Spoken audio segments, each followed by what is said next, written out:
আসসালামু আলাইকুম রহমতুল্লাহি ওবারাকাতুহু। আজকে আমি একটা খুবই আমাদের লাইফের ডে টু ডে লাইফের খুবই রিয়েল একটা সিচুয়েশন নিয়ে কথা বলবো, যেটা আসলে আমরা মানে অনেক স্লোলি আমাদেরকে ইলিউট করে ডিলিউশনে ফেলে দেওয়া হচ্ছে। কিন্তু আমরা এটাকে আইডেন্টিফাই করতে পারতেছি না যে আসলে আমাদের এখান থেকে বের হওয়া উচিত বা বের হওয়া কতটুকু করা উচিত, কতটুকু করা উচিত না। যেমন আমরা যখন আমাদের লাইফের বিভিন্ন জিনিস প্ল্যান করি, এবং প্ল্যানিংটা বর্তমান সিচুয়েশনের অনেক কিছু ইনফ্লুয়েন্স হয় শোয়িং অফের দ্বারা। যেমন আমি বাসায় একটা দাওয়াত দিব, তখন আমি এমন এত এত আইটেম করব যেন আমি দেখাইতে পারি, যেন আমি সোশ্যাল মিডিয়া বা আমার সার্কেলে দেখাতে পারি যে আমি কত কিছু করছি। কিন্তু আসলে আমাদের হওয়া উচিত, আইডিয়াটা এরকম হওয়া উচিত যে আমি কতটুকু করা উচিত আমার, এবং কতটুকু করলে আল্লাহ সুবহানাহু ওয়া তাআলা আমাদের উপর সন্তুষ্ট থাকবে। নট নেসেসারিলি মানুষ দেখে কতটুকু বলবে, কারণ মানুষ আসলে কি করে, যখন আমরা সোশ্যাল মিডিয়া বা কোনো কিছুতে পোস্ট করি, আমরা মানুষ just for 1 to 2 second, maximum 5 second or 10 সেকেন্ডে তারা জাস্ট ক্লিক করে চলে যায়। অ্যান্ড খুব ইচ্ছা করলে তারা একটা লাভ সাইন অথবা লাইক সাইন দেয়। ওই লাভ অ্যান্ড লাইকের চক্করে আমরা কি করি, আমাদের লাইফের অনেক এনার্জি, অনেক রিসোর্স, এবং আমরা শয়তানের যে ইলিউশন, আমাদের যে অপচয় করা, সেটার মধ্যে আমরা ঢুকে যাই। ইভেন আমাদের সবসময় চিন্তা করা উচিত যে আমরা কোনো কিছু সেলিব্রেট করব, আমরা কিভাবে সেলিব্রেট করব, বা আমরা কোনো একটা ড্রেস পরবো, আমরা কোন ড্রেসটা পরলে এটা আসলে, যেমন বর্তমান জামানায় যেটা হয়েছে, আপনি একটা ড্রেস পরে একবার একটা ছবি আপলোড করলে ওই ড্রেসটা আপনি আর পরবেন না, তো এটা কি অপচয় হইল না? আপনাকে চিন্তা করতে হবে যে আমি যেটা করব, আমার যেটা সুবিধা এবং আমার আল্লাহ যেটাতে আমার উপর সন্তুষ্ট হয়, আমি ওইটা করব। কে কি ভাবলো, কাকে দেখানোর জন্য করতেছি, কেন করতেছি, এই প্রশ্নগুলা। যেমন আমি একটা ভালো খাবার খাচ্ছি, আলহামদুলিল্লাহ, আমরা আল্লাহর শুকরিয়া আদায় করি খাবারটা খেয়ে। আমাকে কেন মানুষকে দেখাইতে হবে আমি কত ভালো আছি? তাতে লাভ কি? আরেকজন সেটাতে অ্যাট্রাক্ট হয়ে তার তার লাইফে হয়তো ওইটা নাই, এটা তার ড্রিম ওই লাইফটা, তখন সে কি করে, আফসোস করে। এবং ওই আফসোসটা কিন্তু আমাদের জন্য, মানে যেটাকে বলে হচ্ছে, মানে নজর লাগা, নজর ইজ রিয়েল। আল্লাহ সুবহানাহু ওয়া তাআলা সূরা ফালাক, সূরা নাসে আমাদেরকে কিন্তু এগুলার থেকে মুক্তির জন্য সাহায্য প্রার্থনা করতে বলছে। তার মানে এটা কত সিরিয়াস যে কোরআনে সূরাতে আল্লাহ তাআলা আমাদেরকে কিভাবে সাহায্য চাইতে হবে, এই নজর, এই যে মানুষের হিংসা, এইসব জিনিস থেকে বাঁচার জন্য আল্লাহ আমাদেরকে গাইড করছেন।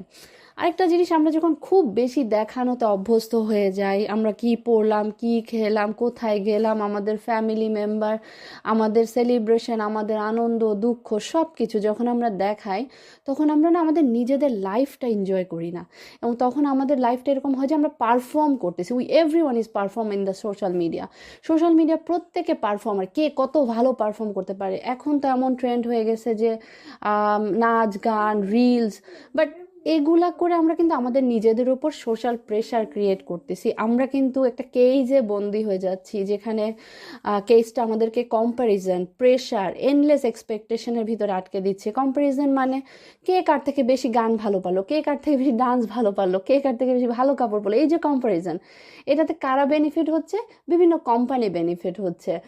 কাপড়ের কোম্পানি, ফ্যাশন ডিজাইনিং, এটা সেটা, cosmetics, perfume. But social media benefit হচ্ছে বিকজ তারা বিলিয়ন্স অফ ডলার পাচ্ছে শুধুমাত্র আমাদের এই যে বোকার মতো যে কম্প্যারিজন, এইসবের পিছনে দৌড়ানোতে তারা লাভবান হচ্ছে। কিন্তু এই কেস কিন্তু কখনো কমপ্লিট হবে না, আপনার কখনো 100% কন্টেইনমেন্ট আসবে না। 100% কন্টেইনমেন্টের রাস্তাটাই হচ্ছে আল্লাহর প্রতি গ্র্যাটিটিউড। আল্লাহ বলেছে না যে নিশ্চয়ই আল্লাহর জিকিরের মাধ্যমে মানুষের কি বলে, কল্প, মানুষের অন্তর প্রশান্তি লাভ করে।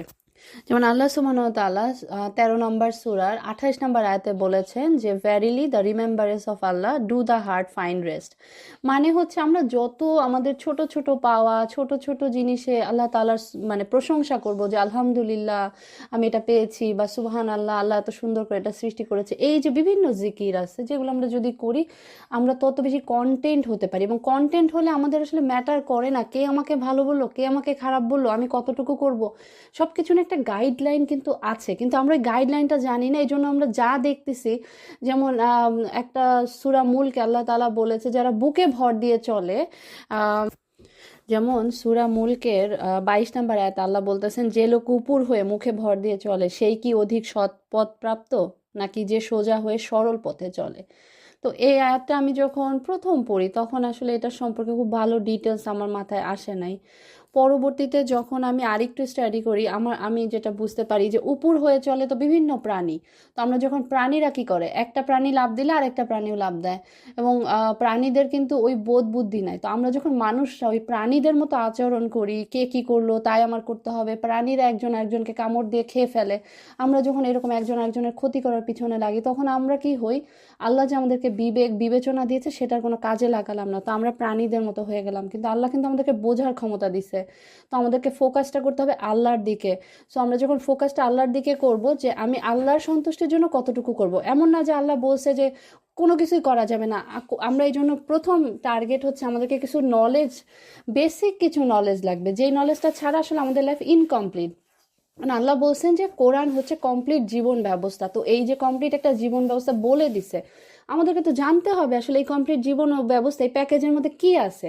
আমি প্যাকেজটা জানি না, বছরে একবার রোজার মাসে আসলে রিডিং পড়ে খতম দিলাম, কেউ তো সেটাও করে না বা পারে না। তো এইগুলা করে আসলে আমরা এই যে অন্ধের মতো, এই যে প্রাণীদের মতো আমরা দৌড়ে বেড়াচ্ছি। তো আমাদেরকে এই কমপ্লিট জীবন ব্যবস্থার কাছে ফেরত যাইতে হবে, এবং এই জীবন ব্যবস্থাকে জানতে হইলে তার কমপ্লিমেন্টারি নলেজ নিতে হবে সিরা থেকে। রাসূল সাল্লাল্লাহু আলাইহি সাল্লামের যে লাইফস্টাইল, ওনার সাথেই তো কোরআন অবতীর্ণ না, ওনার প্রত্যেকটা লাইফের বিভিন্ন স্টেপে স্টেপে আমাদের কোরআনটা আসছে। তো ওনার লাইফটা যেমন আমি যখন সিরা স্টাডি করছি তখন আমার মনে হয়েছে যে নাও ইট মেক্স সেন্স যে এই সুরাতে এইভাবে কেন বলছে, বা সাহাবিদের লাইফস্টাইলটা আমাদেরকে একটু স্টাডি করতে হবে। খুব ডেপথে যাওয়ার দরকার নাই, খুবই বেসিক্স যদি আমি জেনে শুরু করি, আল্লাহর কাছে যদি সাহায্য চাই আল্লাহ সহজ করে দিবে ফার্দার স্টেপস। তো আমাদের হার্ট প্রথমে দিনের সাথে কানেক্ট করতে হবে।